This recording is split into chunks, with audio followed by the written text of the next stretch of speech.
c'est bien la merde au Real.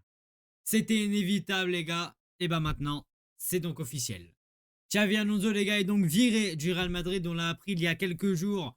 Wesh la famille, j'espère que vous allez bien. On se retrouve pour une toute nouvelle vidéo. Et une nouvelle vidéo, les gars, pour parler du licenciement de Xavi Alonso, mais pour parler aussi du Real Madrid globalement. On va parler de tous les gars.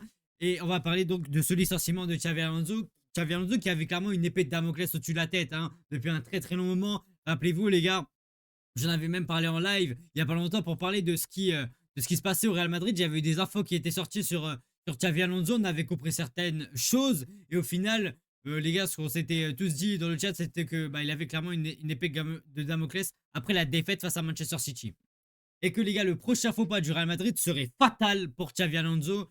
Mais depuis cette date, depuis cette défaite, les gars, en tout cas face à City, c'est victoire contre Alaves, victoire contre Talavera, victoire face à Séville, victoire face au Betis, victoire face à l'Atlético Madrid. Donc forcément, t'as pas de moment pour virer Xavi Alonso. Le dernier match, les gars, c'était donc là le Classico qui est arrivé. Donc les gars, après la défaite au Classico, on apprend le lendemain que Xavi Alonso est viré. Ils l'ont fait, les gars, ils l'ont viré. Les gars, je vais le dire et je vais beaucoup le dire dans cette vidéo, mais les gars, oui, Xavi Alonso a beaucoup de tort au Real Madrid, mais c'est très très loin, les gars, d'être le plus grand problème au Real Madrid, et c'est même pour moi le plus petit problème pour l'instant qui a été au Real Madrid, vu que les gars, ce n'est plus le coach. Parce que c'est loin d'être le seul à avoir fait de la merde, et c'est très loin celui qui a fait les erreurs les plus graves. Quand tu sais actuellement ce qu'il est en train de faire, le Florentino Pérez. C'est surtout les choix et les discussions que tu entends de Florentino Pérez qui sont problématiques pour l'instant au Real Madrid. Et quand tu vois certaines attitudes, les gars, des joueurs, et quand tu vois, les gars, comment Xavi Alonso réagissait, et que tu voyais, les gars, que pour lui, c'était trop. C'était trop pour lui. À un moment donné, les gars, tu voyais aussi que Xavi Alonso, pour lui, c'est beaucoup trop.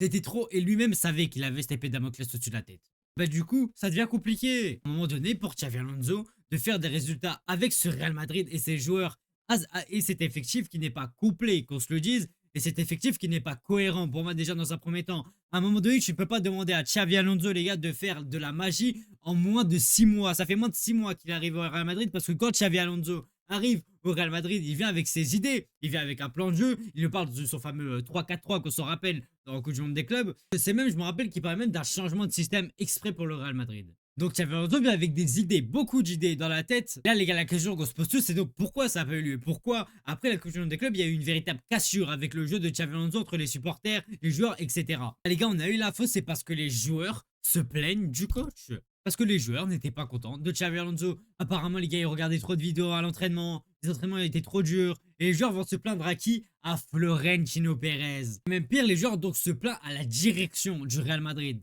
Et là est arrivée l'erreur la plus grave de Florentino Pérez et donc du Real Madrid. C'est une erreur d'ailleurs qui avait été faite par Florentino Pérez il y a quelques années, qui l'avait poussé donc à requitter le Real Madrid avant de revenir il y a quelques années. Et les gars, on est sur les mêmes scénarios. Mettre les joueurs au-dessus du club, donner trop de pouvoir à un joueur. Et dites-vous, les gars, Florentino Pérez disait même à Xavi Alonso, oh, doucement, doucement, il faut gérer l'humain. Hein, l'humain avant le football.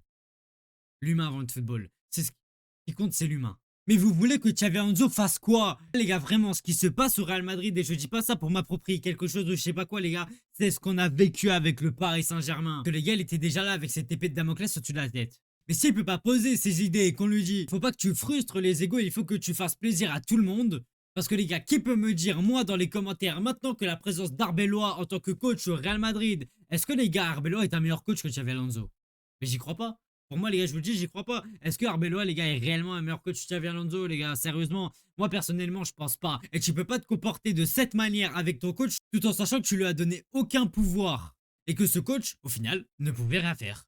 Et que les joueurs ne faisaient que de se plaindre au-dessus à la direction du Real Madrid. Et les gars, on va pas se mentir, il y a plein de choses où il n'y a pas de cohérence. Vigny et Mbappé, on en parle, il n'y a aucune cohérence. Quand les deux sont là, ils se marchent dessus sur le côté gauche. On parle d'un Real Madrid où il n'y a pas de jeu. On parle d'un Real Madrid où tu dépends uniquement de tes exploits. On parle d'un Real Madrid où il n'y a pas de création. On parle d'un Real Madrid qui n'a pas de jeu collectif, qui n'a pas de jeu en profondeur. Il y a, les gars, des problèmes au Real Madrid bien plus profonds que des joueurs ou des histoires de coach. Les gars, jusque-là, ils voulaient le virer. On est d'accord? Ils voulaient le virer. Et pour eux, ça n'allait plus. Et à un moment donné, et donc c'est la preuve qu'ils attendaient bien un faux pas du Real Madrid pour le Tej.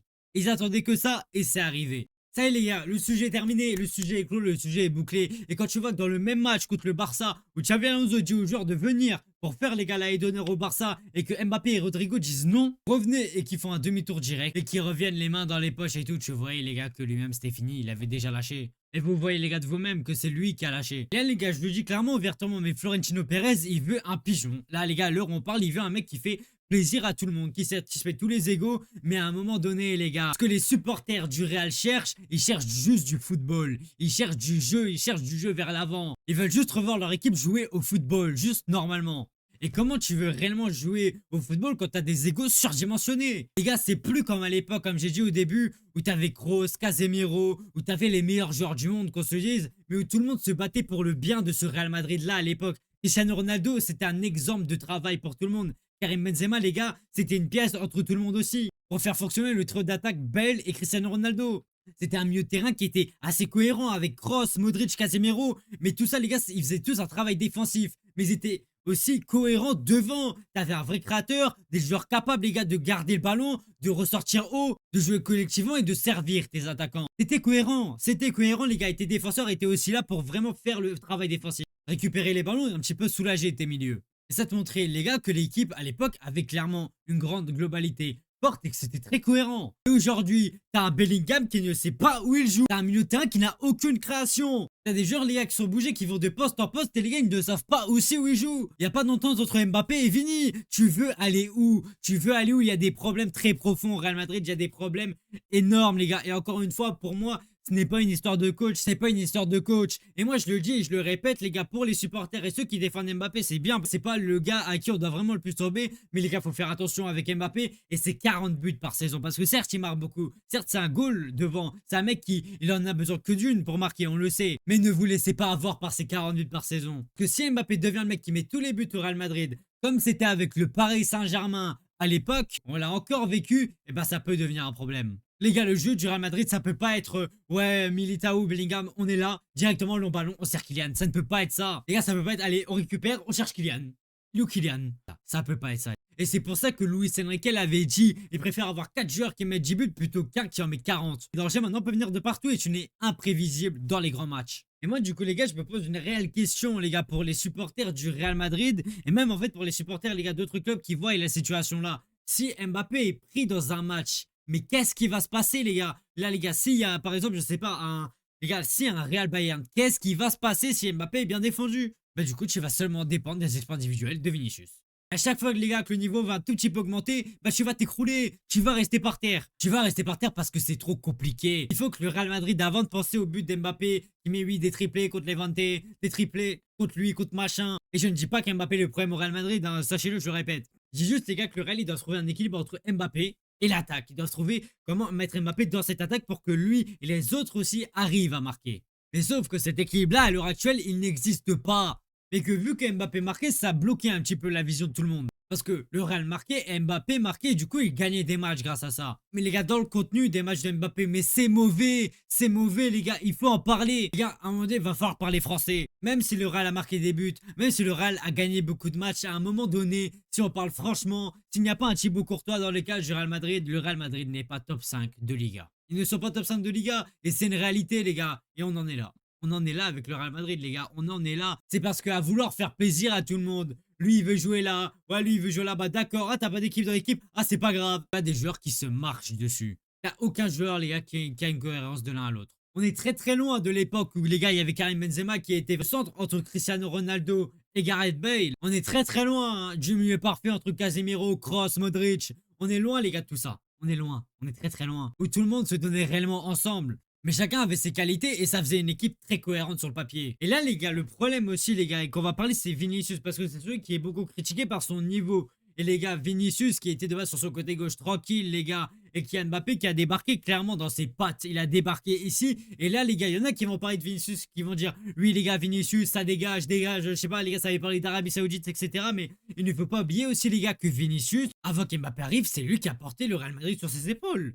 C'est lui, les gars, qui a fait remporter la dernière Ligue des Champions du Real Madrid. Quand même pas oublier que c'est lui qui a ramené cette Ligue des Champions au Real Madrid. De jouer au niveau qui était capable de porter ce Real Madrid à lui tout seul. Et aussi à l'époque, Bellingham avait un rôle où il jouait très haut sur le terrain, mais il veut encore ce rôle-là. Mais Mbappé est arrivé, ce n'est plus possible, ce n'est plus possible. Il y a des choses qui ont changé. Il y a des choses, les gars, qui ont vraiment changé. Et encore une fois, Carlo Ancelotti, les gars, ne voulait pas de Kylian Mbappé au Real Madrid. Il n'en voulait pas. C'est un caprice, les gars, de Florentino Pérez. Parce qu'il s'est pris 2 fois une recale par Kylian Mbappé devant le monde entier. Il voulait juste montrer qu'il voulait le signer, c'est tout. Question, les gars, que moi je vais vous poser, c'est quand Mbappé signe au Real Madrid, est-ce que le Real Madrid en a réellement besoin? La réponse est non. La réponse est non, c'est une réalité. Maintenant, Mbappé, oui, est un très bon joueur. Oui, il va te planter tous ses buts, c'est 40 buts par saison, mais il ne faut pas, les gars, que ce soit la seule solution devant la seule solution offensive. Parce que, les gars, ça va aller droit dans le mur. Ça va aller droit dans le mur, et encore une fois, on l'a vécu avec Paris. Aussi, avec tout ce qu'on entend, tout ce qu'on voit sur ce Real Madrid. Clairement pas dans le bon sens. Les gars, quand il y avait ces moments-là, quand je voyais toutes ces infos, les gars, qui étaient en train de sortir, moi, je me disais, mais Xabi Alonso, faut qu'il tège. Faut qu'il tège, les gars, il prenait aucun risque. On m'a vendu Xabi Alonso qui allait révolutionner un peu le Real Madrid, qui allait venir avec ses idées. Finalement, c'est un Carlo Ancelotti bis. Les gars, moi, je me rends compte dans ces situations que Xabi Alonso, il était bloqué. Il est bloqué, il peut rien faire. De toute façon, ils ont explosé, les gars, le mental de Xabi Alonso. C'est une erreur de l'avoir viré dans la globalité. Tu veux me virer? Ben, vire-moi. Je suis d'accord. Tu veux me virer? Vire. Et les gars, est-ce qu'on en parle du Real Madrid dans les grands matchs? On en parle, les gars, s'il vous plaît. Liverpool, tu te fais casser la gueule. Barcelone, tu te fais casser la gueule. PSG, tu te fais rafaler. Milan, casser la gueule. Et que le niveau monte, à chaque fois, tu te fais casser la gueule et la réalité, elle est là. Tu vas devoir maintenant reconstruire toute ton équipe qui est désordonnée. Tu vas devoir reconstruire toute une équipe. Les gars, parce qu'on en parle, les gars, du jeu du Real Madrid, c'est quoi ces 5 passes? Ils arrivent même pas à les enchaîner. Ils n'arrivent pas à ressortir du pressing pour essayer de repartir rapidement vers l'avant. Ils n'y arrivent pas. Ils n'y arrivent pas. Qu'est-ce que tu veux faire contre le Barça? Les gars, le but du Real Madrid, c'est Vinicius qui fait un exploit solitaire tout seul. Il va chercher le but tout seul. Et après, c'est un corner. Dans le jeu, c'est quoi? C'est quoi dans le jeu? Les gars, qu'est-ce qu'il y a dans le jeu? Il y a quoi? Et ça, vous voulez me dire, les gars, que ça, c'est de la faute de Xabi Alonso? Non, non, non, les gars, c'est le problème d'effectif. C'est un problème d'ego de tes joueurs. Président qui donne trop de pouvoir à tes joueurs. Il va falloir voir, les gars, comment ça se passe au Real Madrid, comment ça va se passer pour la suite, comment ça va se passer avec Arbeloa. Mais c'est vrai que là, le Real Madrid prend vraiment une tournure qu'on connaît très bien. Hein, une tournure qui nous est très familière pour tous mes supporters du Paris Saint-Germain. Et les gars, on va peut-être vraiment, vraiment rentrer dans des années très, très, très sombres pour le Real Madrid où tu vas peut-être gagner des matchs en Liga. Certes, ça va être compétitif sur quelques matchs, mais les équipes au-dessus, tu vas te faire flinguer. Dans le Barça, tu vas perdre. L'Atlético, tu vas te faire fumer. Quand le niveau va monter, tu peux te casser la gueule, comme c'était le cas au PSG à l'époque, les gars. PSG champion de France parce qu'il n'y a pas de concurrence. Tu sors en Ligue des Champions parce que le niveau est au-dessus. Les gars, le niveau monté et j'en passe et j'en passe. Les joueurs vont devoir se remettre en question. Et si chacun, les gars, va en faire qu'à sa tête, ça va être très très compliqué. Très très très compliqué. Ils vont vraiment devoir se remettre en question. Ça va dépendre des joueurs maintenant. Hein. À voir, les gars, comment ça va se passer. Comment ça va rendre, les gars, collectivement, toute cette équipe, les gars. Mais voilà. Pour moi, le problème au Real Madrid, c'est que l'équipe n'est vraiment pas cohérente dans sa globalité. L'équipe, elle n'est pas cohérente. Les gars, ça manque de tout. Ça manque de tout. Je le dis et je le répète encore une fois. Et encore, les gars, il n'y a pas d'offense, les gars, pour Mbappé. C'est pas lui le problème. Mbappé, de toute façon, les gars, n'est pas le profil de neuf format dont le Real a besoin. Je dis pas que Mbappé, les gars, maintenant doit partir. Je dis pas que c'est le problème du Real Madrid. Je le répète encore une fois, mais tu as besoin, les gars, d'un mieux créatif, d'un mieux capable de garder le ballon, de jouer juste au football. Les gars, pour moi, on va voir comment ça va se passer avec le bon vieux Arbeloa. Et pour moi, ça va juste être un pigeon, les gars.